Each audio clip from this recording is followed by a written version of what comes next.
Dan Illman, Mike Beer kicking off a midday pick four at Gulfstream Park on Curlin, Florida Derby Saturday with race number 7. Let's throw up the field for the $100,000 Sanibel Island Stakes. We're going a mile on the turf for 3-year-old fillies. Mike, this race has it all. You've got legitimate graded stakes horses like Cheermeister and Walk-in Marrakesh. You've got impressive maiden winners like Seducer and Highland Glory. This is a wide open race, a great betting race to kick off the midday pick four.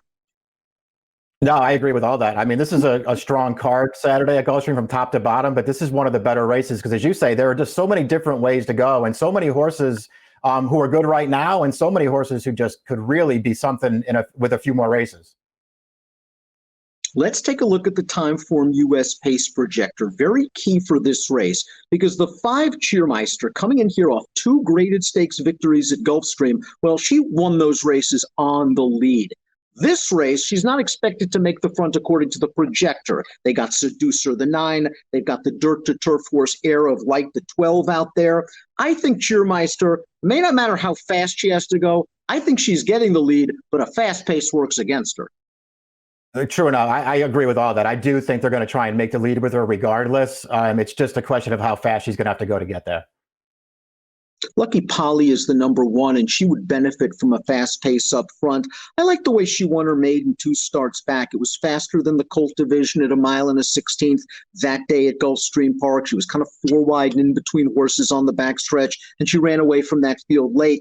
Last time out in the Here Comes the Bride, she broke really sharp, ended up tracking the pace again in between horses, and she was running at the end. I just don't think she really got totally clear. She was in traffic in the lane. I think if she works out a trip, she could come running at a decent price. I don't disagree, Dan. She's improved from race to race, and she did her trip last time. It wasn't terrible, but it wasn't perfect. Basically from the backstretch all the way down to the wire, she was always between horses, never fully clear. You know, she finished pretty gamely in there to just miss third. All in all, it was not a bad performance at all. The number 2, Onyx, I wonder if I'm giving this horse short shrift. All she's done is win her last 3 races. She is now perfect since being switched to turf. And we're going to take a look at her win in the Ardere Peggy Stakes way back on September the 28th. This is a race as a 2-year-old filly. She was far back early. They went a good pace. She came with sort of a nice mid-race move, and she keeps on going at 1-2 to win. Now, this is a inferior field in the one she's facing, and she has to deal with a layoff. But if she grew up and matured a bit over the winter, maybe she can improve. I think she drifts off the 6-1. I do too. She looked really good winning that race. This is not an easy spot for her to start back as a 3-year-old. I mean, she's facing some real good horses in here, but I have no knocks on this horse as of right now. We've talked about Michael Maker, how he claims horses, switches surfaces, stretches them out, turns them into stakes horses. He's going to try it with Stunning Sky, claimed this horse for $50,000 3 starts back, got her on the turf. She was able to win her maiden. And the Here Comes the Bride. Again, I just don't exactly think it was the greatest setup for her. And from a pace standpoint, she might get a better situation here. She is going to have to take a step forward. I think she can do it. She did not run well last time. I thought her win, too, back in that allowance race when Maker took her and put her back on the turf. I thought she ran fine in that race, Dan, but I wasn't really blown away by it. I do think she has to do a lot better in this spot. I think Fujairah is going to be part of the pace picture, stretching out off 4 consecutive sprints and showing sprint speed in a couple of those races. Let's go back to her most recent race on turf as a 2-year-old going 5 furlongs. She was out sprinted in this race. She is going to come from a run and get up for 3rd. I'm not sure if she's stakes level. She is stakes placed at Gulfstream during the Gulfstream summer meet of 2019, and I don't really see much improvement since then to now. If she's part of that hot pace, she could pay the price. Yeah, I don't see how that's going to work out for her. She ran fine in that race we just watched, Dan, but it's not like she was flying at the end. She was just sort of forging on. 1 start prior to that, she was in against Cheermeister, could not get to the lead, and was nowhere at the end. Cheermeister never gets any respect. She was 7-1 in the Swedish chant. She went gate to wire. She was 9-1 last time out in the Here Comes the Bride. We're going to watch that race. She went gate to wire, and she just holds off Abscond. She was able to get to the lead. She backed down the fractions. She sprinted on home. That is her MO. If you leave her alone on the lead, she is a very talented horse. The question is, will they leave her alone on the lead here? I'm not sure they will. Yeah, I don't know how loose she can get, Dan. Don't forget, back in November, she also won another stakes race here, the Wait a While, and she was 13-1 that day. They just don't really respect her. She's very underrated. And, the thing that I like most about her, listen, maybe she won't get loose on an easy pace, but go back and watch that Wait a While when she won that race. She did not go slow on the lead. She went fast, and she kept going. This horse is very underrated. Lady Panda scored against Florida-bred maidens last time out on March the 6th. We're going to watch that race. She was coming out of an open maiden claiming race. This is going to be obviously her first start against winners, and it's going to be a big step up. But Lady Panda showed some moxie, rallying from off the pace to win this one. It's a bit of a different story from a class perspective here. Yeah, it's just a really tough spot for a horse like her. I think it's worth noting that she did finish first very early in her career and got disqualified. So this maiden win, well, it seems like it's overdue. It's probably really not. She just happens to be in a really tough spot here. The 7 Walk in Marrakesh has a little bit of speed as well. I'm not sure if she's a need the lead type, but she likes to be up close. In that Group 2 in France 3 starts back, she was on the lead. I thought all in all against that kind of competition, it was a decent effort. In the Natalma, she was hustled really hard out of there over that yield and going. She set the pace, and she got beat a nose in that Group Grade 1. And then the Florida Oaks last time out, we'll take a look at that race. She ends up down on the inside, and she's going to have to get to the outside in the stretch. She ran a really good second in here. I think there's quality for Walk in Marrakesh. I just hope she's able to rate a little bit. We saw her have to alter course significantly off the rail.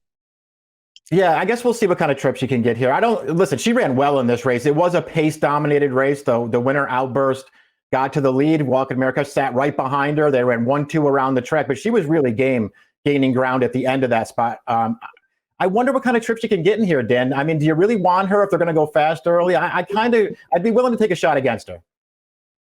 And I expect her to be one of the fillies in this race to take her share of money. She's my type. I like the way she won the Ginger Brew 2 starts back. I think she showed a lot of agility in that race, splitting horses, then easing out 4 wide, and then getting up to win that race. In the Swedish Chant last time out, I thought all in all it was a pretty decent trip in behind Cheermeister. Maybe she just didn't get enough pace.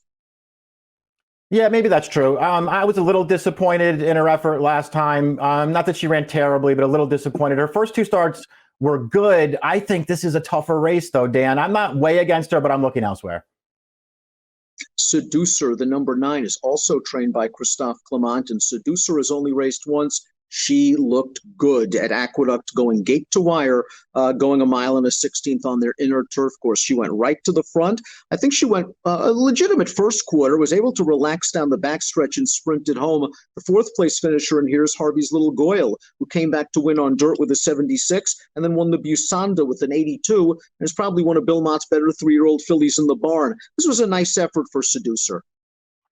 This is a very impressive win. I will note that it was at a time when it felt like the inside was pretty strong on the turf courses at Aqueduct, but I don't know how much it takes away from the performance, Dan. She looked really good winning that race. I just want to throw out a little formulator stat here for Clement, just because I thought this was really interesting. Debut winners coming back for their second career start off layoffs like this, 120 to 150 days, so that 4 or 5 month range on turf. He's 9 for 29, 31%. The ROI is $2.98, and 4 of the 9 winners came in stakes races. So he gets these horses to come back and run off of wins like that. And this horse was really impressive winning. Rosario takes the mount. I don't think she's a need the lead type. I think she can sit just off. The 10 is How Ironic. And if you like 1-run closers and races packed with speed and you think this race is going to be hot early, How Ironic might be the one for you at a price, because she does not have a lot of early speed. And last time out in the Florida Oaks, she picked up some pieces in a race, Mike, that you mentioned was dominated on the front. There really wasn't a lot of closing, and she was running a little bit at the end.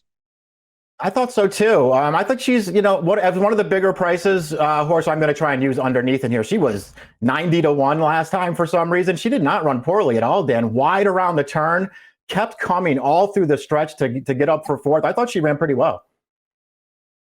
The number 11 is Highland Glory, and take her first 2 races with grains of salt, because she is really a turf-bred horse that ran on dirt. They switched her to the turf last time out at Gulfstream, and we'll show you what happened. She comes through with a really nice victory. Now, there was a good pace on for her in here. She comes with a big run. She beats 2 next out winners. The runner-up came back Didn't win, but ran second with an 80 Beyer speed figure. So this is a very live race for a horse that's bred to be a good one with a lot of upside potential. Not a great post position, but maybe if the pace is fast, she can come with a big run.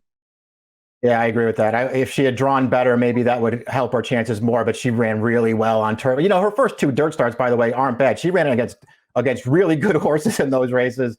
And last time she got a great ride from Paco, but she also really ran. I mean, she had horse all the way around the track. This horse has a ton of upside. Not 12-1 on her. That is a really nice price on the morning line. We'll be hearing from her this year. Air of Light completes the body of the field, trying turf for the first time with some speed. The factor, he's a good turf sire. He gets 14% winners with first-time turf runners. The dam was grade 3 placed on a synthetic surface going long. That horse was a first turf winner. Nice pedigree. Don't love the running style. Don't love the post. Yeah, I thought those things worked against her too. I mean, maybe she'll just be a lot better on the turf. I don't really like her dirt races all that much, and this is a bad post. Let's take a look at our top picks for the Sanibel Island, race 7 at Gulfstream on Florida Derby Saturday. Mike, you were seduced by Seducer's debut. You were seduced by that formulator fact. 9-11, 7-10 for you. What price do you think you're getting on Seducer? 8-1 on the morning line? Not sure you're getting it. I don't know if she's going to be 8-10. I actually feel like they made the other Clement horse a shorter price. I think she'll be around the price that they made that horse, probably in that 4 to 5-1 range, maybe. But I really liked her debut, and I really liked the Highland Glory's turf debut as well. I'm going to take the 2 recent maiden winners.